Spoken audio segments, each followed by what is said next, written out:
நல்லா இருந்தது படம், ரொம்ப ரசிக்கும்படியாக இருந்தது. இந்த மாதிரி படங்கள் அடிக்கடி வரணும். நல்ல கதைக்களமு நல்லா யோசிச்சிருக்காரு. இந்த மாதிரி கதைக்களம்லாம் யோசிக்கிறது மிஷ்கின் அண்ணன் தான். ஒருவேளை மிஷ்கின் அண்ணனோட தாக்கம் இவங்ககிட்ட வந்திருக்கா அப்படின்ற மாதிரி பார்க்கலாம்.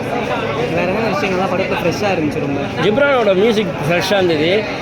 கதையே ரொம்ப ஃப்ரெஷ்ஷாக இருந்தது. இவ்வளோ நாளாக வில்லனை கடைசியில் தான் சாவடிப்பாங்க. ஆனால் வில்லன் ஃபஸ்ட்டு வந்து நான் தான் வில்லன், ஹீரோன்னு ஒருத்தன் வருவான், அவன் பேர் இதுதான் எல்லாமே ரிவீல் பண்ணிட்டு சுட்டுன்னு சேர்த்துட்டு அடுத்த 5 நாள் நான் 5 கொலை பண்ண போகிறேன்னு வந்து புதுவிதமாக விஷ்ணு விஷாலுக்கு ட்ரெயின் த்ரில்லர்னால் கொஞ்சம் நல்லா வரும்னு ராட்சஸ் மூலியமாக ப்ரூவ் பண்ணிட்டாரு.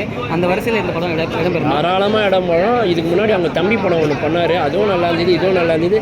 விஷ்ணு விஷாலோட அடுத்த ப்ரொடக்ஷனில் என்ன படம் வருதுன்னு நான் காத்துட்ருக்க அளவுக்கு இந்த படம் பண்ணியிருக்கிறாரு. ஓகே, செகண்ட் ஹாஃப் நல்லா இருக்குது அப்படின்னு நிறைய பேர் சொல்லியிருக்காங்க. ஃபஸ்ட் ஹாஃபோட செகண்ட் ஹாஃப் உங்களுடைய கருத்து? செகண்ட் ஹாஃப் இல்லை, நான் ஃபஸ்ட் ஹாஃபில் என்ன பண்ணேன்னா ரோலர்னு சீட்டு முனையில் பார்த்துட்டு இருந்தேன். செகண்ட் ஹாஃப்லாம் இன்டர்வல் போயிட்டு வந்து ஃபஸ்ட்டு ரோலையே உட்காந்துட்டேன்.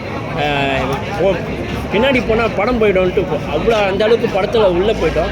ரொம்ப ஆசையாக இருந்தது படம் பார்க்கணும். விஷ்ணு விஷால் சொல்லியிருந்தாரு ராட்சஸ் கூட கம்பேர் பண்ண வேணாம், இது ஒரு புதுவிதமான எக்ஸ்பீரியன்ஸ் தரும். அந்த எக்ஸ்பீரியன்ஸ் தந்துச்சா? எனக்கு தெரிஞ்சு ராட்சசனோட ஒரு மடங்கு மேலே போயிருக்கு இந்த படம் கதைக்களம் அப்படின்னு தான் நான் பார்க்குறேன். அது வேறு ஜானர், இது வேறு ஜானர், பட் நல்லா இருந்தது படம்.